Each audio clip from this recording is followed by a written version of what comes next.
मदनी साहब, आपका एक बयान, मतलब एक बयान क्या, दो या तीन चार बयान आपके इस तरह के आ गए हैं जो काफी विवादास्पद, जिनको मैं बोल सकता हूं, और कई क्रिटिक्स कह रहे हैं कि ये भड़काऊ भी, एक भड़काऊ वाली लाइन में भी आते हैं। जो जिहाद पर आपने बोला, हालांकि जिहाद का जो कॉन्सेप्ट है वो इस्लामिक कॉन्सेप्ट है, उसको मिसकंस्ट्रू किया जाता है वर्ल्ड ओवर, लेकिन सर आपको पता है कि अगर इस बात से भ्रम फैलता है तो इसको बोलना क्या जरूरी था, और क्या वो था? आपको लगता नहीं इससे और ज्यादा एक कंफ्यूजन क्रिएट हुई है? हाँ, ये बात ठीक है कि कंफ्यूजन क्रिएट हो गई है, लेकिन जब आप उसको पूरे को देखेंगे तो आप मिसअंडरस्टैंड नहीं होंगे।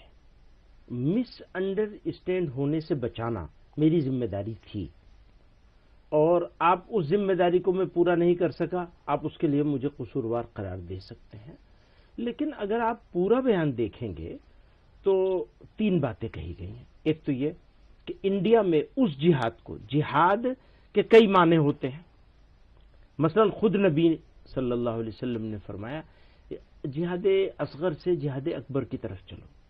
अकबर यानी सबसे बड़ा जिहाद। सबसे बड़ा जिहाद क्या है? अपने नफ्स को ठीक करो, अपने आप को ठीक करो, झूठ बोलना, फला फला फला, इन सारी चीजों से अपने आप को मुक्त करो। इसी तरह से कहीं जुल्म हो रहा है, उस जुल्म का विरोध करो, इसको भी जिहाद करार दिया गया है, ऐन जिहाद है।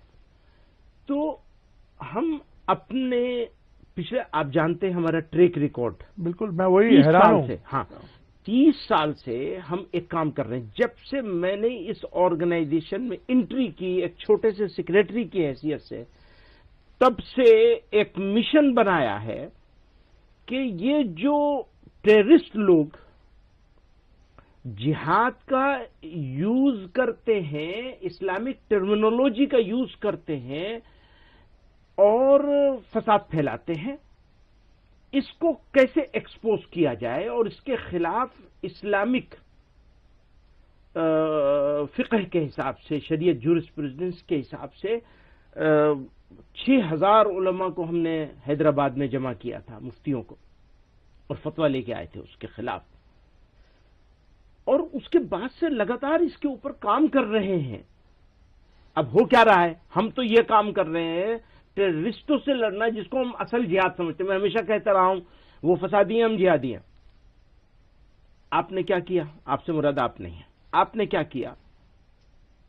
पूरी मिनिस्ट्री ने, अब इसके ऊपर अगर लोग बैकफायर भी हो तो मुझे कोई इसकी परवाह नहीं है, मैं अपनी बात पर स्टैंड करता हूं, खड़ा हूं। पूरी मिनिस्ट्री ने, स्टेट्स की हो या सेंटर की हो, एक स्टैंड लिया है कि जब भी कोई बुरी चीज मुसलमानों से रिलेटेड आएगी तो उसको जिहाद से जोड़ेंगे। एक पवित्र शब्दावली है ये, और हमारा दायित्व है, कर्तव्य है, जिसको हम निभा भी रहे हैं। 30 साल से लड़ाई लड़ रहे हैं, और इससे पहले भी लड़ाई लड़ी है। जब आजादी की लड़ाई आंदोलन शुरू हुआ था तो भी जिहाद आजादी कहा गया था उसे, आजादी का जिहाद। उस्मान, ब्रिगेडियर उस्मान ने आजादी के बाद, पाकिस्तान बनने के बाद, पाकिस्तान के खिलाफ लड़ाई लड़ी। तो शहादत भी एक इस्लामिक टर्मिनोलॉजी है। उन्होंने शहादत ग्रहण करी थी, उनको उस जगह रहना नहीं था। उनके सब ऑर्डिनेट लोगों ने कहा आपको पीछे हटिए, आपका काम नहीं है यहां, और उन्होंने अपनी जान दी, जिसको नौशेरा का शेर कहते हैं। तो वो हमारा जिहाद है। उस्मान, ब्रिगेडियर उस्मान का जिहाद है, वो इस्लामिक जिहाद है कि उसने अपने वतन के लिए अपनी जान का नजराना पेश किया। हुआ क्या? लव जिहाद, लैंड जिहाद, थूक जिहाद, वोट जिहाद, जहां मुसलमान हो वहां जिहाद, और इसको गाली बना दिया गया। तो ये दरअसल इस्लाम को गाली देने के लिए बहुत सोच समझ के इसका यूज हो रहा है। हम चुपचाप बैठे थे, छोटे लोग कर रहे हैं, समझाएंगे सीनियर लोग उनको। बाद में बजाय समझाने के इसकी इंटेंसिटी और बढ़ाई गई और चीफ मिनिस्टरों ने कहना शुरू कर दिया। फिर उसकी इंटेंसिटी और बढ़ाई गई और सेंट्रल मिनिस्टरों ने कहना शुरू कर दिया और सेंट्रल लीडरों ने कहना शुरू कर दिया, और इसको ऐसा बना दिया कि जैसे बस मुसलमान है तो जिहादी है और जिहादी है तो मतलब फसादी है। तो ऐसे में मेरे लिए जिहाद को समझाना जरूरी हो गया या नहीं हो गया, ये मेरा दायित्व। मुझे आप बताइए, पब्लिक की अंडरस्टैंडिंग के लिए, और जो लोग जो इस पे कंट्रोवर्सी कर रहे हैं, जो आपने कहा उसका टेररिज्म से कोई संबंध नहीं है या उसका वायलेंस से कोई संबंध नहीं है, कोई मतलब नहीं है। नहीं तो इसको अगर, लेकिन आपको पता है कि इसका इस्तेमाल टेररिस्ट ऑर्गेनाइजेशंस करती हैं। अच्छा, इस शब्द का अब इस्तेमाल। आप ये समझिए, हम आप एक साथ बैठे हैं, राष्ट्र निर्माण, राष्ट्र रक्षा, राष्ट्र सुरक्षा, इस पर हम सब लोग एक साथ हैं, बिल्कुल, है ना, एक सहमत हैं हम। अब जब हम लोग सहमत हैं इसके ऊपर, बहुत ही बारीक सी बात है नवीन जी, अगर इसको समझेंगे तो आपको समझाना, आगे बढ़ाना आसान होगा। हम सब लोगों की का मुश्तरक जिम्मेदारी उर्दू में कहते हैं, यानी कलेक्टिव रेस्पॉन्सिबिलिटी है। ये कलेक्टिव रेस्पॉन्सिबिलिटी है लड़ना। अगर टेररिस्ट इसको जिहाद कह रहा है तो आप भी और मैं भी उसको जिहाद मान लें, इससे उसका फायदा है, या उसको जिहाद न माने, इससे उसका नुकसान है। सब भ्रम तो फैलाया गया ना। हम भ्रम किसने फैलाया सर? लेकिन आप देखिए पाकिस्तान जैसी कंट्री जिहाद इस्तेमाल करती है। वही मैं कह रहा हूं, जो पाकिस्तान यूज करेगा वही हम भी यूज करने लगेंगे, या हम उसको एक्सपोज करेंगे? आप ये बताइए सर। मतलब मैं आपके इंटेंट समझ रहा हूं। देखिए, लेकिन अगर आप मुश्किल क्या है, अभी लोग समझने के लिए तैयार नहीं जी। 30 साल से हम एक काम कर रहे हैं, वो ट्रैक रिकॉर्ड को भी लोग नहीं देख रहे हैं और समझने के लिए तैयार नहीं है। क्यों? उनके ट्रैप में आ गए। प्लीज प्लीज मेरी हम्बल रिक्वेस्ट है, आप उनके ट्रैप में मत आइए। पाकिस्तानी जिनके आका पाकिस्तान में बैठे हुए हैं, उन लोगों के ट्रैप में अगर आप आएंगे तो उनको मजबूत कर रहे हैं, अपने आप को कमजोर कर रहे हैं।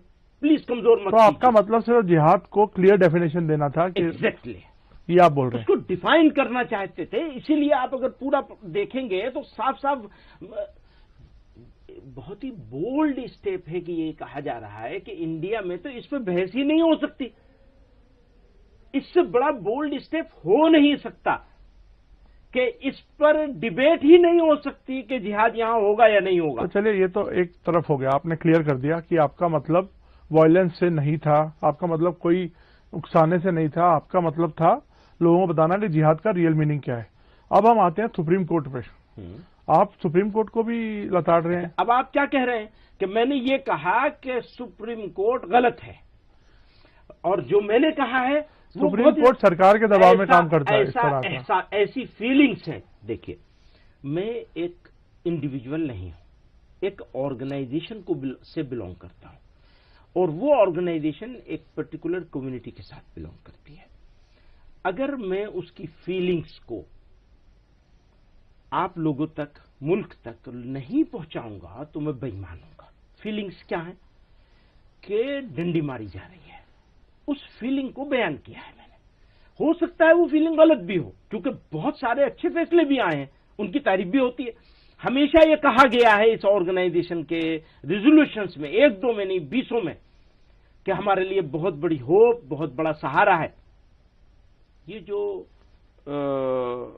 हमारे कॉन्स्टिट्यूशन के निर्माताओं ने, भारत के संविधान के निर्माताओं ने जो आइडिया रखा था, वो ये बीच में ये जो हम लोग कहते हैं डेमोक्रेसी के 4 पिलर हैं, उसमें एक कोर्ट को रखा गया है, जुडिशरी को रखा गया है। तो उसका मतलब यही है कि मेजोरिटेरियनिज्म ना आ जाए। समझिए, अगर सारे लोग मिल करके, मेजोरिटी मिल करके कोई कानून बनाए, वो कानून तो फाइनल होगा, पर वहां एक बीच में एक वो रख दिया है। बट सर, ये असुरक्षा की भावना मुझे लगता नहीं है ऐसा कुछ कोई डेलिब्रेट है। तो हम भी जमीन पे हैं सर। आपको मुसलमान होना पड़ेगा इस पे आने के लिए। ऐसा मतलब सर, ये तो थोड़ा सा मैं इससे डिसएग्री करता हूं। ठीक है, आप डिसएग्री करें, ये आपका अधिकार है। तो मेरा अधिकार क्यों छीन रहे हैं इस बात को कहने का कि हमें ऐसी जगह खड़ा कर दिया है कि हम ये महसूस फील कर रहे हैं कि हमें दीवार से लगा दिया गया, मतलब दीवार से लगा दिया। ये हमारी फीलिंग है। एक बात नवीन जी, क्योंकि मैं आपके साथ एक रिश्ता है, तो ये मैं रिस्पेक्ट करता हूं इस डिसएग्रीमेंट का जो आपको है, लेकिन प्लीज मेरा जो एक फीलिंग क्योंकि मेरे ही इंटरव्यू में, आपने पिछले इंटरव्यू में जब आरएसएस ने रीच आउट किया था, मोहन भागवत ने बोला था कि हमें मिलके चलना है, उसको आपने वेलकम किया था। और आप डी रेडिकलाइजेशन, आपने रेडिकलाइजेशन के खिलाफ पूरी जंग लड़ी है। और अब आप कह रहे हैं कि मतलब दीवार पे लगा दिया गया है, थोड़ा सा मुझे हाँ ठीक है, इसमें कॉन्ट्रडिक्शन लगता है। ठीक है, आपकी वो बात सही हो सकती है। मुशर्रफ को एक आदमी ने जवाब दिया था कि इस देश की इस मुसलमान के साथ सिविल सोसाइटी खड़ी है, क्या वो बदल गया? हाँ, इसलिए आज की तारीख में अगर मुझे कहना पड़े तो मेरी हिम्मत नहीं है कहने की वो जुमले, मेरी हिम्मत नहीं है। क्यों? इसलिए कि पूरे मुल्क में सिचुएशन ऐसी हो गई है, हमारे पास। सर ये तो अलार्म रेज करने वाली बात है। हाँ, यही तो मैं चाहता हूं कि अलार्म रेज हो और आप भी इसके बारे में चिंता करें कि इस सिचुएशन, अगर ये सिचुएशन नहीं है तो हमें अंडरस्टैंड करना चाहिए, और अगर है तो आपको अंडरस्टैंड करना चाहिए। सर आप इतनी बड़ी ऑर्गेनाइजेशन लीड कर रहे हैं, आपका हर बयान स्क्रूटिनाइज होता है, हाँ, हर बयान पर एनालिसिस होता है, और आपके इतने हजारों लाखों फॉलोअर्स हैं, तो सर आपको लगता नहीं कि ये इतने अलार्मिस्ट बात करना एक गलत मैसेज देगा और हमारे देश की यूनिटी को? बहुत दिनों से ये बात हमारे ऊपर है कि हमें ये बात कम्युनिटी के सामने, कौम के सामने, देश के सामने रखनी चाहिए कि ये हमारे कंसर्न है। हमारे कंसर्न को हमारा गद्दारी साबित करना ये बहुत बड़ा अन्याय होगा इस देश के। कौन साबित कर रहा है ये आप अगर स्पेसिफिकली बोले? अलबत्ता नहीं, वो लोग कह रहे हैं, बोल रहे हैं ना, बहुत आपको लगता है एक बहुत छोटी माइनॉरिटी है जो इस तरह की बातें कर रही है? ये बात सही है, लेकिन इसमें पूरे देश को पेंट करना। लेकिन ना पूरे देश को पेंट नहीं कर रहे हैं। हमने तो इसी प्रोग्राम में, इसी तकरीर में ये बात कही है कि 60% लोग अभी भी हमारे खामोश मेजॉरिटी जो है, हमें उसको एड्रेस करना है और उसको अपने साथ लेना है। अपने साथ लेने का मतलब ये अपने कंसर्न के साथ। तो अचानक आप इतने नाराज क्यों हैं, ये बताइए मुझे। इतनी नाराजगी क्यों? अचानक नहीं है, नाराज है, अचानक नहीं है। हमें आपसे उम्मीद है, हमें प्राइम मिनिस्टर से उम्मीद है, हमें होम मिनिस्टर से उम्मीद है, हमें अपने चीफ मिनिस्टरों से उम्मीद है। मैं मानता हूं इलेक्शन के लिए उन्हें कुछ करना है, बांटने वाला। आप हिमंता बिस्वा पे बोल रहे हैं क्या? आप किस चीफ मिनिस्टर को निशाना? नहीं, मैं सभी को कह रहा हूं।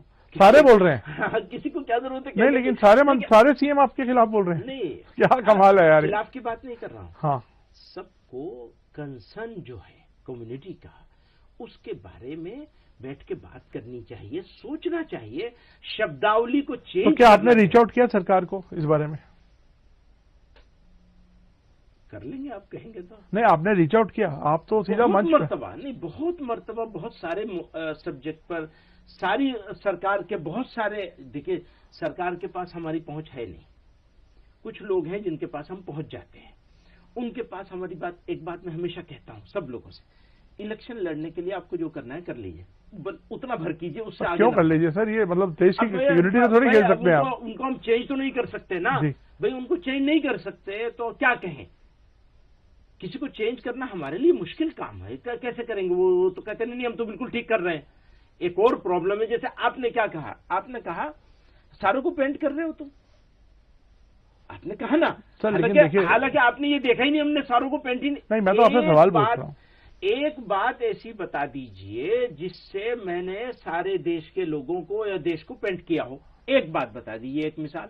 नहीं, मैं कह रहा हूं, आप कह रहे हैं ना मुसलमानों को, पूरे मुसलमान कम्युनिटी को दीवार पे लगा दिया गया, ऐसा लग रहा है। ये तो पूरा एक पूरा जनरल सेंस हो गई ना। जनरल सेंस नहीं है, सोसाइटी में देखिए, this is not one against another. देखिए वो मुशर्रफ साहब वाला किस्सा हुआ था, मैंने कहा था 90% लोग हैं, आज हम 60 पे आ गए। तो कंसर्न तो है ना इसको। चलिए देखिए, आपका जेन्युइन कंसर्न हो सकता है, मैं इस पे और ज्यादा इसमें ना वो नहीं करूंगा, ठीक है।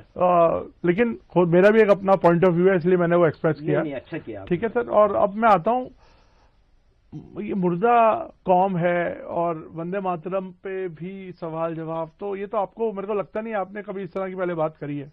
वंदे मातरम के ऊपर हमारी ऑर्गेनाइजेशन का 2011 में और उससे पहले आजादी के फौरन बाद ये बात बहुत बहस की चली है। अभी क्या हो रहा है कि जबरदस्ती करवाई जा रही है स्कूलों में, जगह जगह, तो पढ़ना ही पड़ेगा। अब आप ये बताइए, एक स्कूल नहीं 20 इंसिडेंट है जहां दूसरे जो ये सुबह के जो तराने हुआ करते थे, दुआ हुआ करती थी, लब पे आती है दुआ बन के तमन्ना मेरी, इसके ऊपर स्कूलों को लाइन हाजिर कर दिया गया, नोटिस दे दिए गए, और ये कि वंदे मातरम क्यों नहीं कर रहे हो? तो ये जो जबरदस्ती का है, ये आइडिया ऑफ इंडिया मेरे ख्याल में तो नहीं है। तो इसको आप अगर आप लीगली इसको चैलेंज आइडिया करिए ऑफ इंडिया ना, बनाना आप इसको चाहते लीगली हैं, चैलेंज कर रहे हैं। जरूरत पड़ेगी तो करेंगे।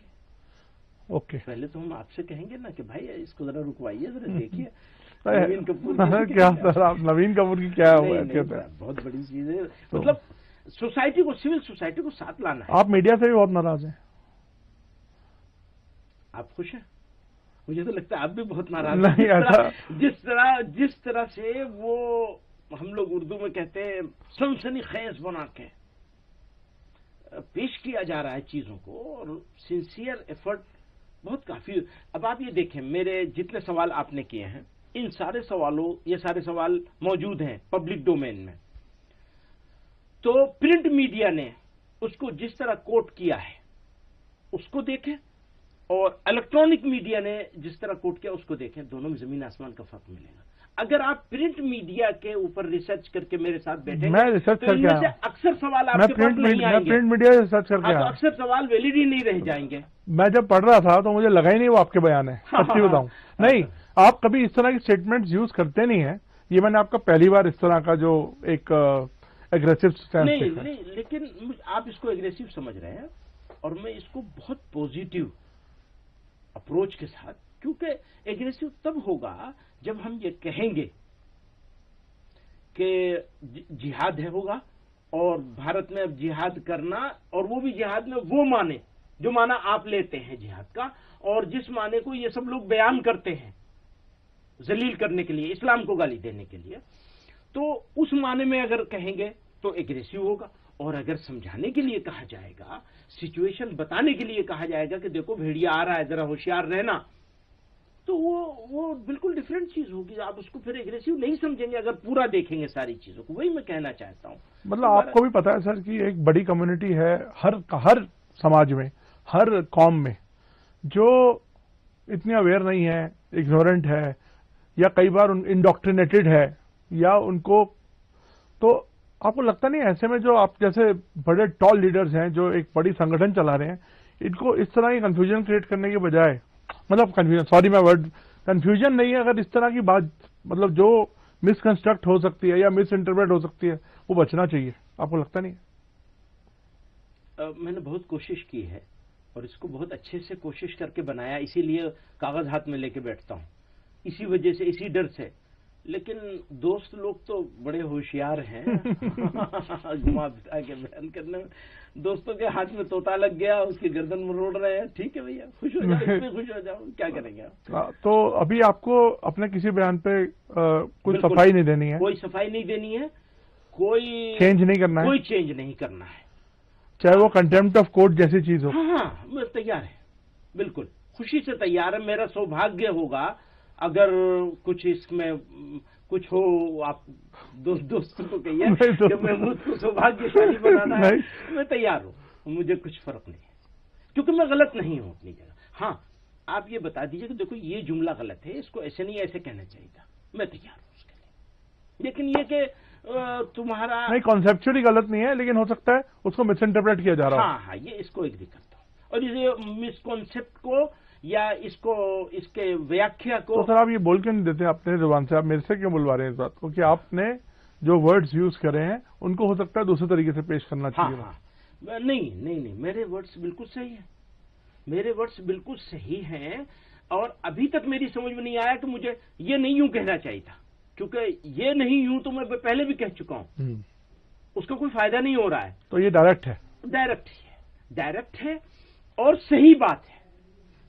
अलबत्ता ये अपॉर्चुनिटी लोगों को मिल गई, या दोस्तों को इसकी तलाश थी, तो ठीक है, मुबारक हो। तो आपको जिस तरह से मुस्लिम कम्युनिटी के कुछ स्कॉलर्स ने भी क्रिटिसाइज किया, बीजेपी ने भी किया, इस पर आपको कुछ कहना है? नहीं, अच्छा किया है। देखिए, सब लोग एग्री नहीं करते, कुछ लोग डिसएग्री भी करते हैं। मैं मुसलमान भी, अगर सारे लोग एग्री करेंगे तो ये क्या बात हो गई।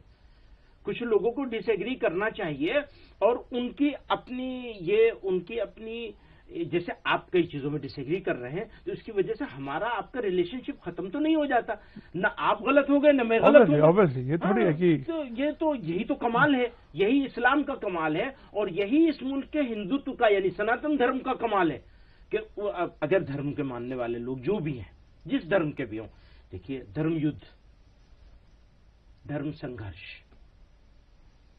धर्म के लिए अधर्म के खिलाफ खड़ा होना हर धर्म में मौजूद है। वही जिहाद है।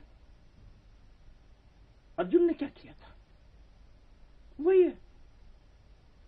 अब इसको आप एकदम गंदी के नाली का गंदा कीड़ा बना देंगे, प्लीज ऐसा मत करिए, इसको रोकिए। इसके खिलाफ भी खड़ा होना चाहिए, मीडिया को भी खड़ा होना चाहिए। नहीं, ये हम नहीं सुनेंगे, ये हम बोलने नहीं देंगे आपको। 4 मरतबा हो जाए तो उसके बाद ठीक हो जाएगी। मैं मुसलमान दूध के धुले थोड़ा ही हैं, क्या बात है, आप क्या समझते हैं? बहुत सारी गलती मुझसे भी होती है, उसे दुरुस्त करना है। लेकिन इस्लाम को आप गाली बकने लगेंगे और लगातार बकते चले जाएंगे और उसको एजेंडा बना लेंगे अपना, प्लीज ऐसा मत करिए। थोड़ा हल्का हाथ रखिए, दीवार से मत लगाइए। मदनी साहब, आपने बात करी और समझाया कि आपका क्या मतलब उसके पीछे बैकग्राउंड क्या था। धन्यवाद। उम्मीद है कि अब काफी क्लैरिटी रहेगी लोगों के दिमाग में।